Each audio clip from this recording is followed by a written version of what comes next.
Hello? I once had Diddy text me, "Welcome to the family," but I was by a platinum-selling producer who was one of his cohorts.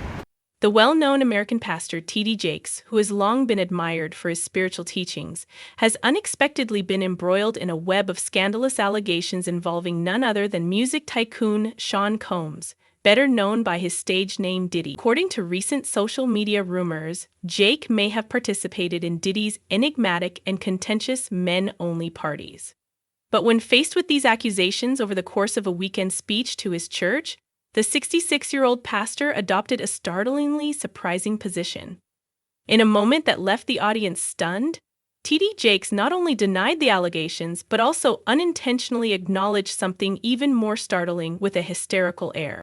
How did T.D. Jakes become involved in this sudden issue? If Bishop Jakes was at a Diddy party, there could only be two reasons: money or sex. That's all that happens at Diddy parties.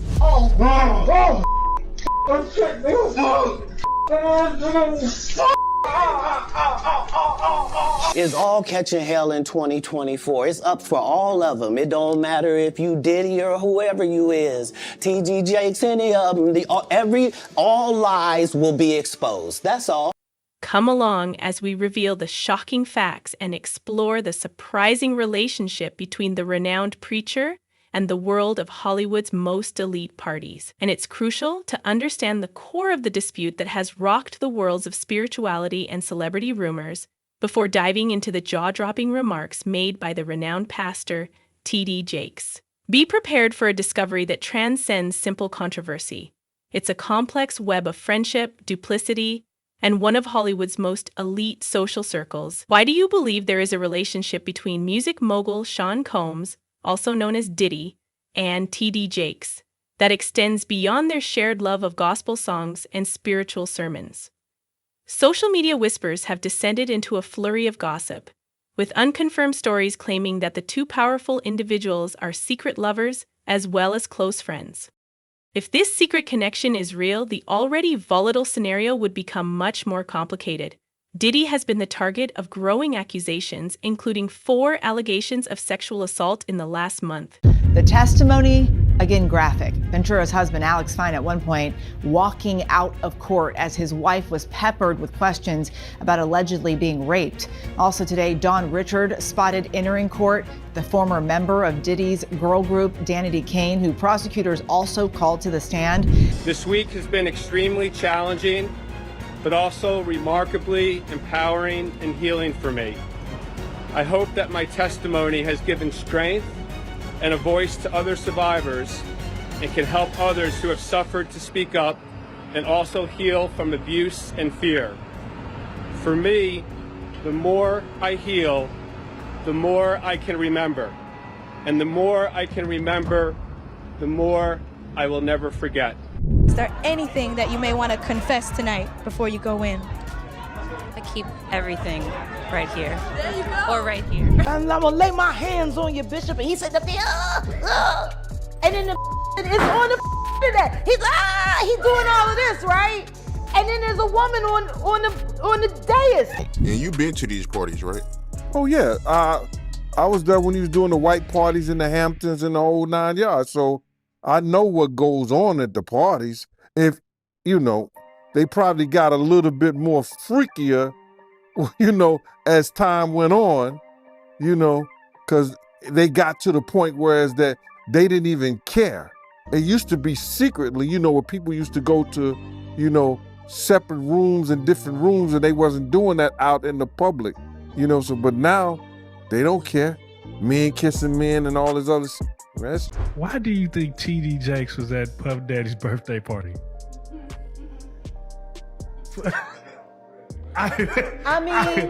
It seems that the preacher is oblivious to the issue engulfing his close buddy.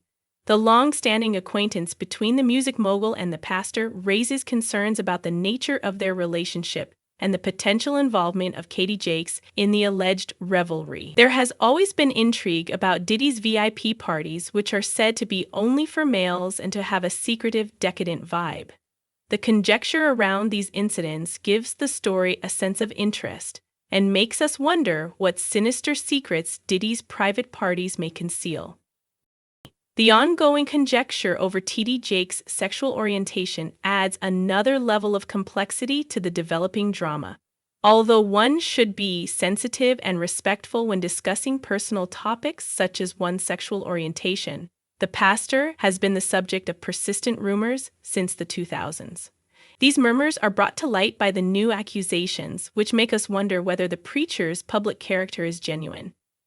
Understanding how T.D. Jakes and Diddy's lives are interwoven is essential as we dissect this controversy.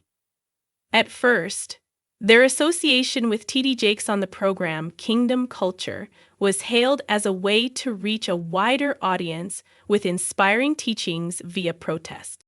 The public had no idea that rumors of scandal and controversy would center on this partnership.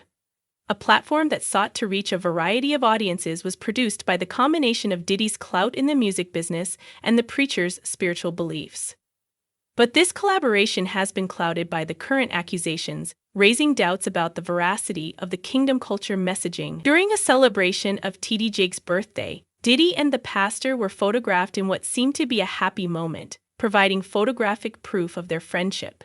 Every element of the interaction was the subject of speculative posts on social media. Another level of interest was added to the developing story when some people said that Diddy's hand motion in the pictures was an indication of his affiliation with the Illuminati. With the arrest of his son, Jermaine Jakes, and a sexting scheme, the controversy surrounding T.D. Jakes delves further into the pastor's private life. In addition to bringing the son's behavior to light, the arrest sparked long-standing allegations regarding Bishop Jakes' own sexual orientation. The African-American LGBTQ community has been speculating about it, which is similar to other evangelical leaders who have openly condemned homosexuality. It becomes clear as we follow this scandal's many facets that these prominent leaders' private lives are deeply intertwined with the topic. How you feel about these rumors surrounding, Diddy and T.D. Jakes? I'm looking at him as a saint going to a party that ain't nothing but sin. Drinking, maybe fornication, man on man, woman on woman, he on she. But maybe he there to lay some hands on somebody. Maybe he there to save some souls. I know he got a contract with Revolt. A lot. Eva, she testified that Sean Combs at one point threatened to Kid Cudi after finding out that he began dating Cassie Ventura. But she talked about 3 distinct episodes as prosecutors today started to home in on one of the elements of the alleged racketeering conspiracy, and that's kidnapping. Capricorn Clark said in 2004 in New York, she was forced to take a lie detector test for 5 days straight on suspicion of stealing jewelry. In 2008, she said Sean Combs charged at her and kept shoving her with his hand. She demonstrated for the jury until pushing her all the way out of his house in Miami Beach when she said that she hates it here and forced her out of the house. And then in 2011 in Los Angeles is when she says she was forced at gunpoint into a car to go to Kid Cudi's house because Sean Combs was very upset. Aaron, Clark painted a picture of what it was like to work for Combs, saying she even had to take a lie detector test. Why did she have to do that? This goes back to July 4th weekend in the Hamptons. Sean Combs was hosting one of his now famous white parties, and he was able to wear 3 very high-end pieces of jewelry loaned to him by Jacob the jeweler. And after the party, Capricorn Clark was supposed to take possession of the jewelry and bring it on a private plane to Miami Beach, where Combs was headed. And on her way to the airport, she realized the bag wasn't there, and she said that she suspected it was an inside job.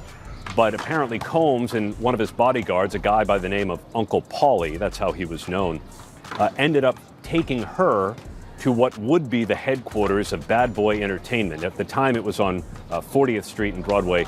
This was going to move uptown into the upper 50s, but the building wasn't finished. And she recalled for the jury being taken to a dilapidated space.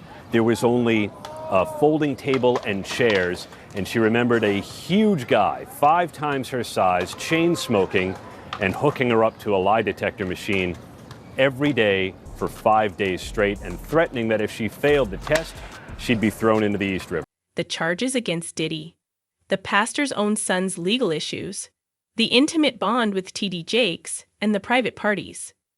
We are left to wonder about the veracity of the portrayals these individuals provide the public as the story blurs the boundaries between the public and private spheres. The well-known preacher tackled the tempest head-on during a weekend speech to his congregation after the explosive reports about T.D. Jakes and his purported connections to Diddy's elite parties. What transpired, in contrast to expectations, was a display of unanticipated frenzy that surprised many in the crowd. T.D. Jakes made a stunning remark that did nothing to stop the circulating rumors, but he refused to utilize the hallowed pulpit to confront what he called a falsehood. Some of you come in to listen to what I have to say because you are worried. You may all log off if you expect me to confront a falsehood, the 66-year-old preacher said in an agitated tone. I will not proclaim a truth on this holy day or this opportunity.